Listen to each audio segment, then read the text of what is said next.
Welcome back to Investing Talk Podcast.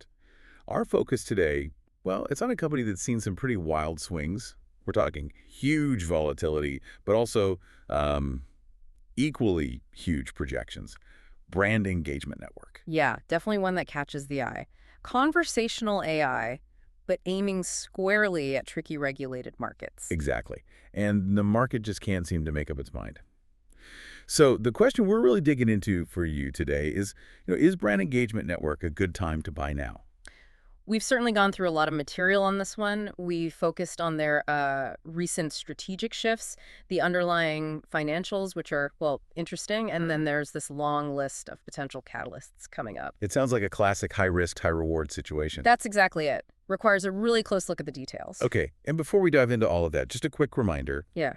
If you find this discussion useful, please do subscribe, like it, maybe leave a comment.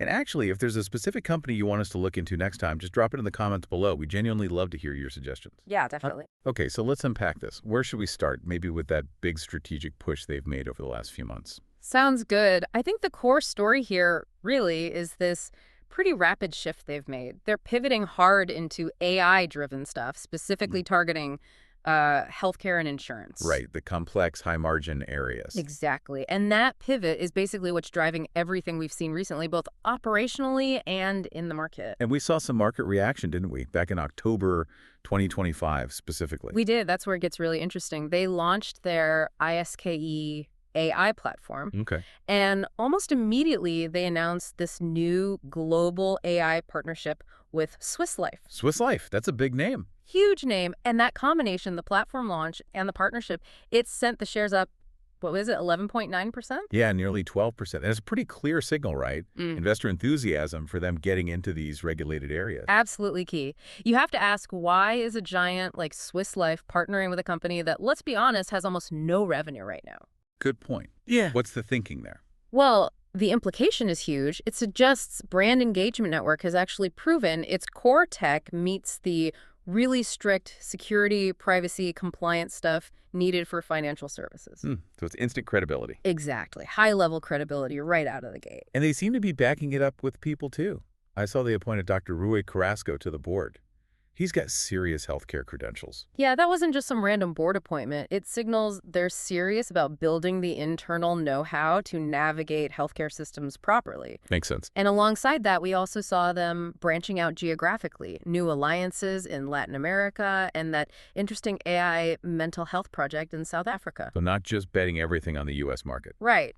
Diversifying their bets a bit. Okay, and thinking about strategy shifts, going back just a bit further to September, there were leadership changes too. Janine Grasso took over as interim CEO.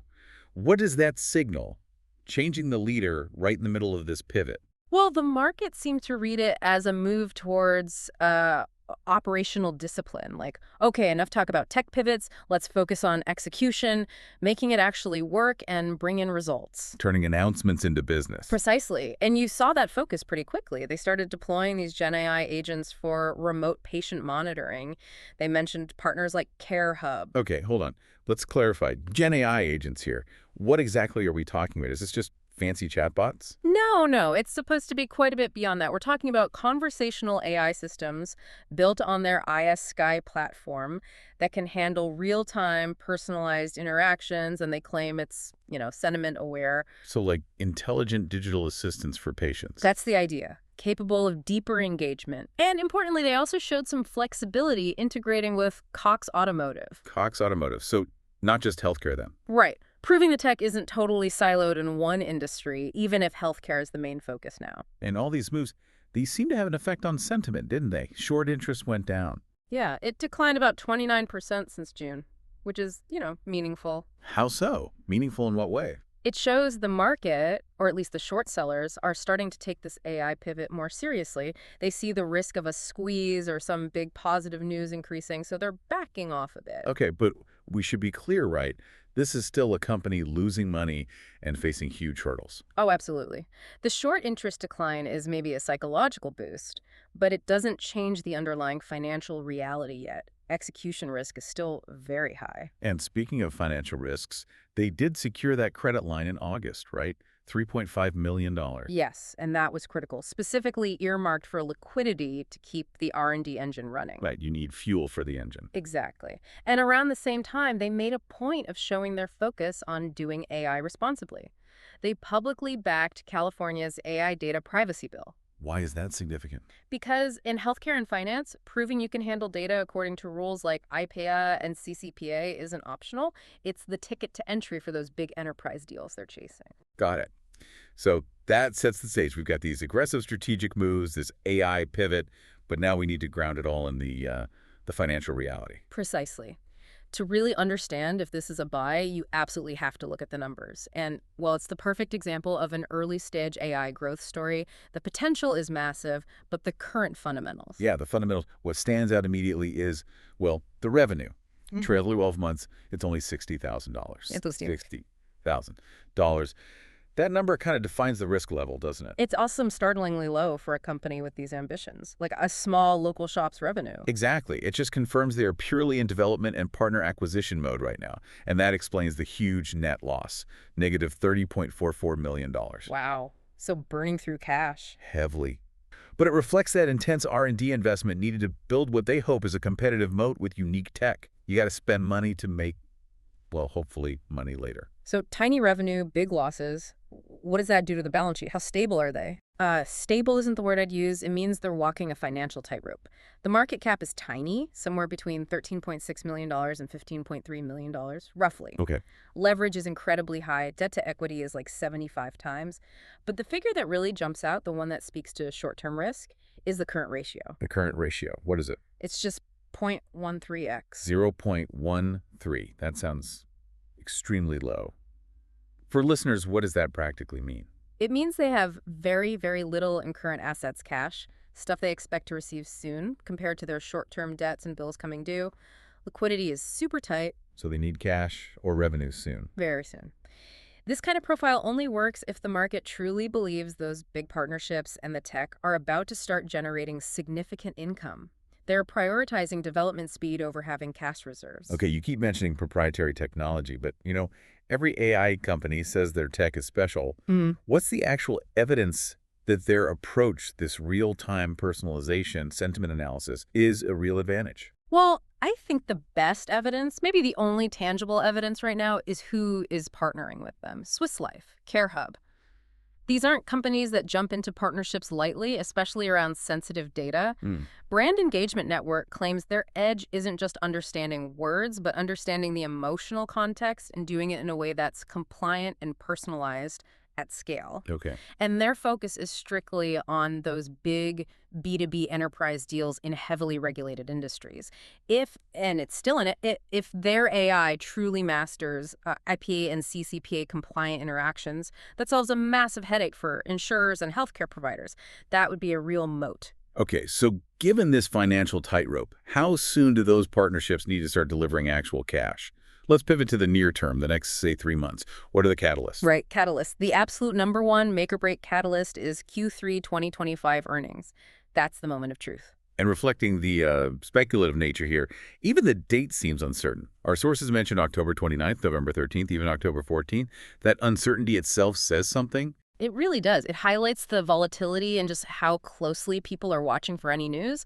But whenever those earnings land, investors need to see results. Tangible results. Really? Meaning the IKYE platform needs to show it's converting those partnership announcements, Swiss Life, CareHub, into measurable revenue. Even if it's small to start, it needs to be real money coming in.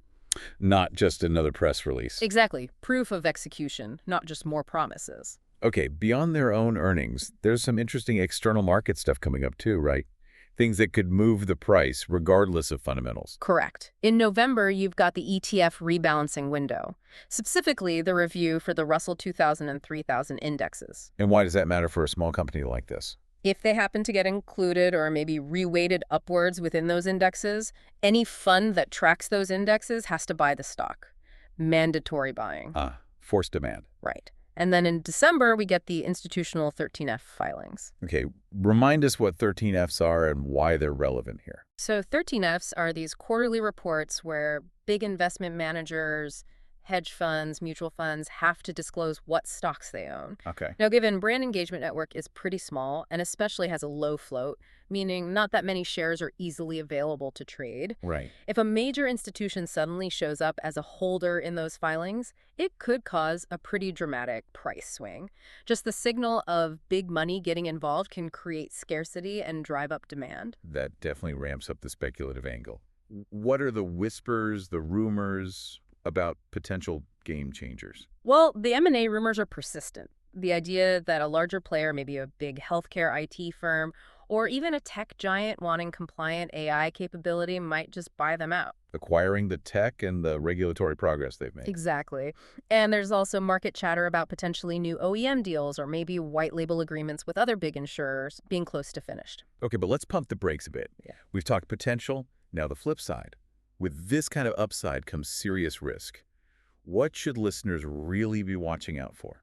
The number one risk, overarching everything, is just execution failure combined with that cash burn. Can they actually scale up revenue fast enough to offset that $30 million annual loss? Before the money runs out. Essentially, yes. And the competition in enterprise AI, it's fierce. Lots of players claiming similar things. Plus, technically, just look at the chart, the volatility is insane. A 52-week range from about 23 cents to $1.20. Wow.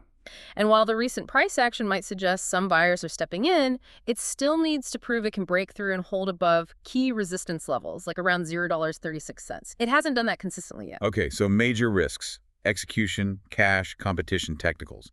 And yet, despite all that, the analyst sentiment seems incredibly positive. It really is, almost surprisingly so, given the financials. You've got a strong buy consensus rating across the analysts covering it. A strong buy. Yep.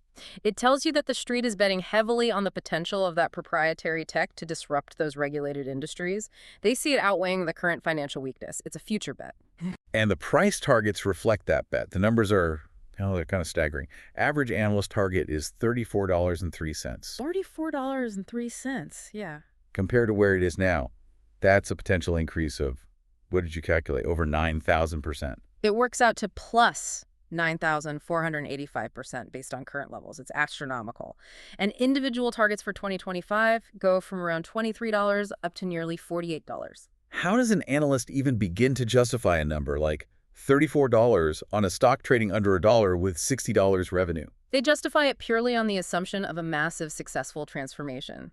The assumption is that Brand Engagement Network becomes essential, embedded infrastructure within healthcare and finance. So the targets aren't based on now, they're based on them capturing a huge chunk of a future market. Exactly. If they successfully monetize this compliant AI across multiple major partners, the revenue could become exponential.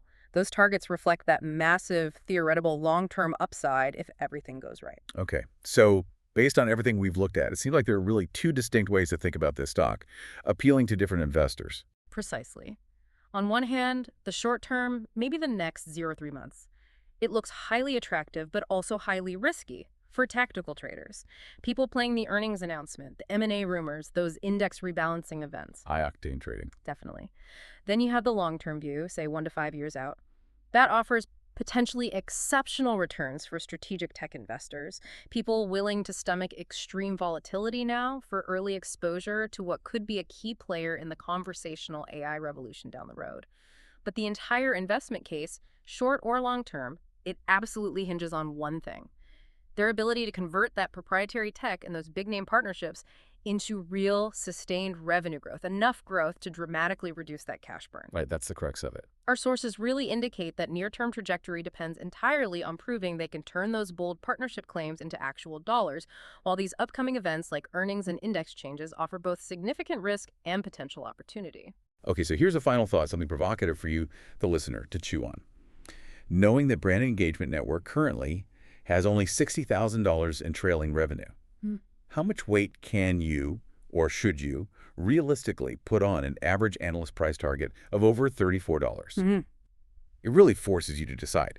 Does the potential of this specialized, regulated AI technology outweigh the stark current financial reality? That's the bet. We hope this exploration, this unpacking of the sources was helpful for you. Please do subscribe, share your thoughts, maybe disagree with us in the comments. We look forward to digging into your next request soon.